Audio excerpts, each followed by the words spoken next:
ஒரு பரந்த பசுமை காட்டில் ராஜா என அழைக்கப்பட்ட ஒரு சிங்கம் வாழ்ந்தது. அது தன்னுடைய வீரத்தாலும் நியாயத்தாலும் அனைத்து வனவிலங்குகளிடமும் மரியாதை பெற்றது. ஒவ்வொரு முறையும் அவ்வனவிலங்குகளுக்கு இடையே சண்டை வந்தால் ராஜா சமாதானம் செய்துவிடும். ஒருநாள் அந்த காட்டில் ஒரு புதிய ஆபத்து வந்தது. வேட்டைக்காரர்கள் ஒரு குழுவாக அந்த காட்டிற்குள் நுழைந்தனர். அவர்கள் விலங்குகளை பிடிக்கவும் காடை அழிக்கவும் வந்திருந்தனர். அவர்கள் வருவதை பார்த்து எல்லா விலங்குகளும் பயந்தன.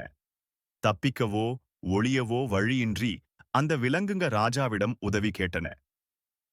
ராஜா தன் நண்பர்களான நரி, யானை மற்றும் கழுகுடன் சேர்ந்து ஒரு பிளான் போட்டது. நரியின் நுண்ணறிவு, யானையின் வலிமை, கழுகின் பார்வை ஆகியவை ஒருங்கிணைந்து வேட்டைக்காரர்களை வலையில் சிக்க வைத்தது.